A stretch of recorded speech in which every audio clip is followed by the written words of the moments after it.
At kaugnay pa rin ang gulo sa demolisyon sa Guatemala compound sa Makati, may ulat on the spot si Ian Cruz. Ian, anong latest dyan? Yes, Pia, sa mga sandaling ito ay nagkakagirian pa rin itong mga residente ng Guatemala compound dito sa Makati. Gaya na rin yung mga miyembro ng demolition sa squad. Yung Pia, may isang nakikita ako ngayon na isang truck ng bombero. Ito isang fire truck na inilalapit na dito sa barikada ng mga residente. Actually, nagsunog na rin ng mga basura, mga kahoy at ilang mga plastic itong mga residente para yun yung sinasabi nila na parang margin nila At yung mga residente, Pia, rito, bata, matanda, babae, lalaki, lahat sila. Yung mga nandun sa barikada ay may mga hawak na mga bote, Ang bote kasi yung binabato nila dun sa demolition team dahil ang naririnig ko base sa mga residente, kapag bato kasi yung kanila ibinato, maibabalik ito sa kanila. Samantalang kapag mga bote daw ay syempre magkakahati-hati na to, so hindi na ito maibabalik sa kanila. Ang binabanggit ni Ginoong Lino Ojos, yung presidente ng Guatemala Neighborhood Association sinasabi nila na ayaw nilang tanggapin yung relocation sa Calauan, Laguna dahil wala raw silang kabuhayan doon. Napakahirap daw ng kanilang sitwasyon. Kung sila ay pupunta doon, baka mamatay naman daw sila sa gutom at sa kawalan ng trabaho. Sana daw ay itong 800 square meters na area dito sa Makati ay ipagkaloob na lang sa kanila dahil hindi raw nila ito iiwan dahil napakatagal na raw nila nakatira dito. So, kaya ngayon, naghihintay na lamang tayo kung anong kaganapan pa. Pero sinabi ng mga residente, hindi raw sila aalis dito sa kanilang mga bahay. Pia?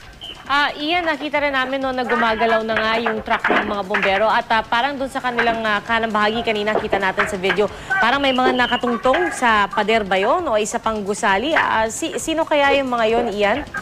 Yeah, actually, sa ngayon kami rin, yung maging team ko na nasa itaas din kami ng mga bubungan.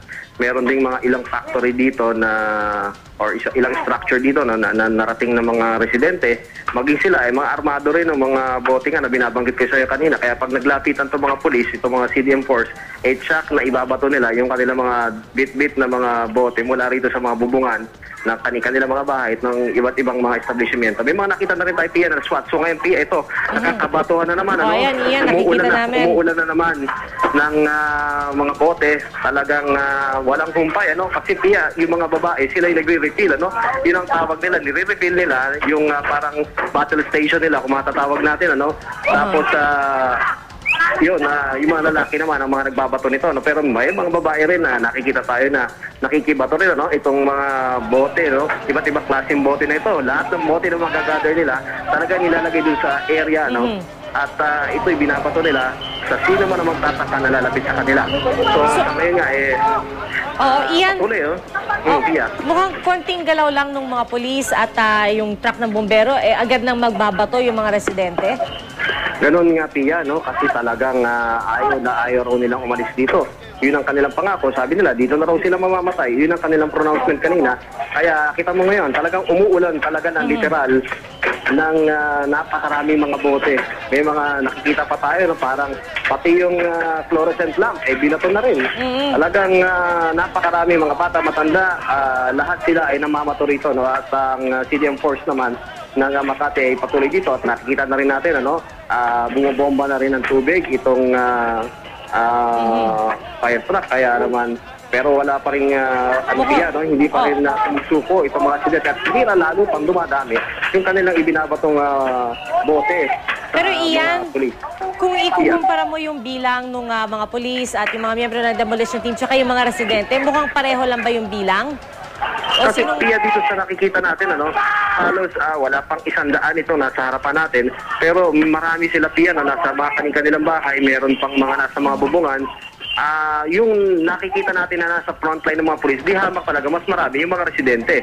Pero ang alam naman natin, syempre hindi natin mababanggit sa area, marami pa mga pulis na nakapaligid din dito sa area na ito ng Makati. So ito nga Pia, no, nagpapatuloy yung basuhan. Talagang kung meron mang maipit doon sa gitna, matatamaan ng mga bote. Pero hindi rin nagpapatinag yung mga pulis saka yung bombero, patuloy naman sila, unti-unti uma-advance sila. Pero pagka masyadong marami yung binabatong bote, talagang naging silbing payong na lang nila yung kanilang mga kalasakyan. Iyan, nakikita natin, walang tigil, no? Yung pag-ulan ng bote, sabi mo, pati mga bata nandyan, nakikibato rin? Oo, Pia, no, may nakita tayo mga bata na nakikibato, no. Actually, mga teenager na to, no, pero alam natin mga minor de edad yung iba.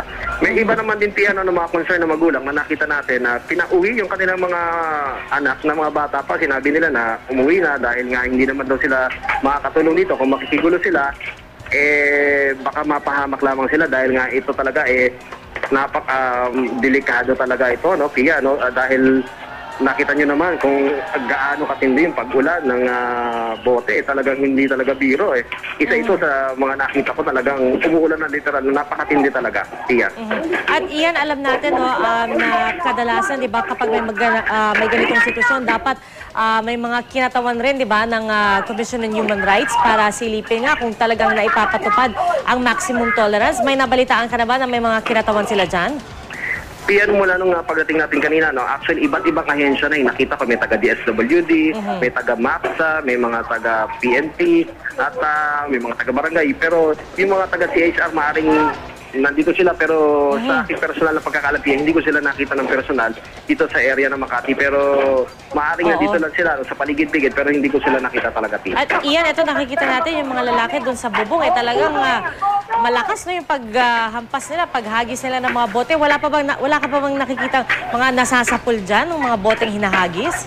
Wala pa, Pia, no, kasi kung sakasakali man na magkakaroon ng mga masusugatan dito, maaaring sa panig ito ng mga pulis, saka ng mga bombero, saka ng mga demolition team. Dahil yun nga, Pia, yung principle na ginamit nila, no? Bote yung kanilang ibabato, kasi ang bote, pag tumama sa isang matigas na bagay, sasabog ito or magkakahati-hati. So, hindi na ito maibabalik sa kanila. Kasi kung kanina, bumato rin sila ng bato, no? Ng malalaking bato, pero nangyari, ibinalik sa kanila. Pero yung time na yon ay wala naman tayo nakita, no, na mga nasaktan at yung mga residente, no, patuloy pa rin nga, no, sinatawag nilang pag-refill nitong mga bote doon sa kanilang parang mini battle station at pati mga babae nagdadala ngayon ng mga bote dito sa area na yon para maibato sa mga unti-unti ay lumalapit na CDM force ng PNP. Alright, well Ian, ako mag-ingat kayo dyan at mamaya makikibalita ulit kami sa iyo. Maraming salamat, Ian Cruz.